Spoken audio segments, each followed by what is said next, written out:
അല്ല ശ്യാമേ, വെറുതെ ഹോസ്പിറ്റലിൽ പോകുന്ന എന്തിനാ? അതോ ആർക്കെങ്കിലും വല്ല അപകടവും സംഭവിച്ചോ? ആർക്ക് എന്ത് സംഭവിച്ചു നേട്ടത്തി പറയുന്നേ? അല്ല, ആർക്കാ പറ്റാത്തെ? വാഹനം ഓടിച്ചാ എപ്പോഴും അപകടം പറ്റാം. ബ്രേക്ക് ഒന്ന് പോയാ തീർന്നില്ലേ കാര്യം. ഇപ്പൊ എന്താ ഇതൊക്കെ ചോദിക്കാൻ കാരണം?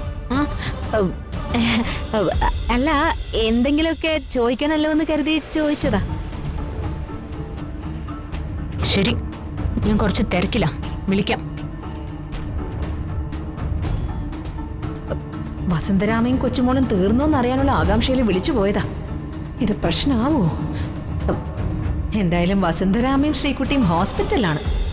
അങ്ങനെ പ്ലാൻ ചെയ്ത ആക്സിഡന്റും നടന്നു. ഈശ്വരാ, ഇനി രണ്ടും രക്ഷപ്പെട്ടു കളയോ? അതാ എന്റെ പേടി.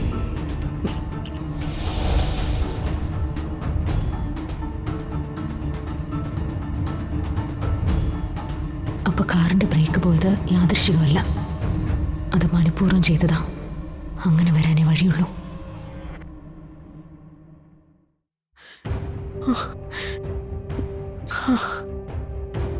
ആക്സിഡന്റ് നടന്നപ്പോ ഞാൻ മോളെ ചേർത്ത് പിടിച്ചിട്ടുണ്ടായിരുന്നു. ശ്രീകുട്ടി എവിടെ ഇടിച്ചിട്ടൊന്നുമില്ല, അതെനിക്ക് ഉറപ്പുണ്ട്. പിന്നെ മോൾക്ക് എങ്ങനെയാ ബോധം പോയത്? അതെനിക്ക് മനസ്സിലാവാത്തത്. അതാ എനിക്ക് മനസ്സിലാവാത്തത്. ദൈവമേ, ചിലപ്പോ ശ്രീകുട്ടി പേടിച്ചിട്ടുണ്ടാവും, അതായിരിക്കും. അല്ലാതെ വേറൊരു പ്രശ്നവും കാണില്ല. ഒക്കെ കണ്ണും കാത്തോളൂ.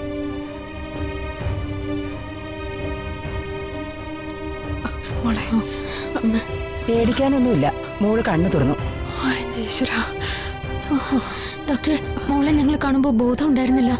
എന്തെങ്കിലും പ്രശ്നം ഉണ്ടാവോ? കൊച്ചുകുട്ടിയല്ലേ, ഭയന്നുപോയി. ആ ഷോക്കിൽ ബോധം പോയതാ. ഇപ്പൊ നോർമലായിട്ടുണ്ട്. Okay doctor. ഡോക്ടർ, നിങ്ങളൊന്ന് മോളെ കണ്ടോട്ടെ? ആ ഷുവർ, ചെന്നോളൂ. Thank you doctor.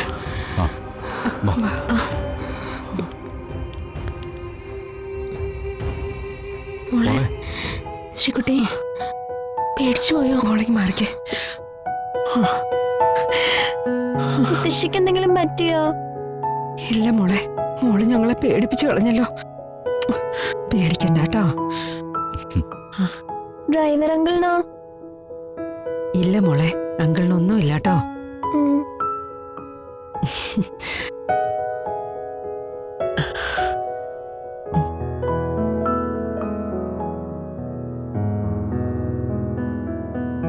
ആ ട്രിപ്പ് ഒന്ന് കഴിഞ്ഞാൽ മോളെ വീട്ടിൽ കൊണ്ടുപോവാം. വേറെ മെഡിസിൻ ഒന്നും വേണ്ട.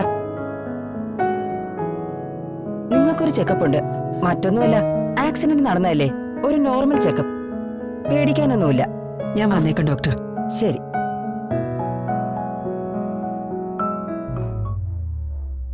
അമ്മ, ആദ്യമായിട്ടൻ ഇവിടെ ഉണ്ടാവും. ഞാനൊന്ന് വീട് വരെ പോയിട്ട് വരാം, ചെറിയൊരു അത്യാവശ്യമുണ്ട്. എന്താ മോളെ? അത് പറയാം മാം, എനിക്കൊരു സംശയം. അമ്മയുടെ ചെക്കപ്പ് കഴിഞ്ഞ് ശ്രീകുട്ടിയും കുട്ടി നിങ്ങൾ വാ, ഞാൻ വീട്ടിലുണ്ടാവും. ശ്യാമിക്ക് എന്താ അത്യാവശ്യം? ഞാൻ പറയട്ടാ. എന്താ അമ്മേ? എന്ത് പറ്റി? ഏ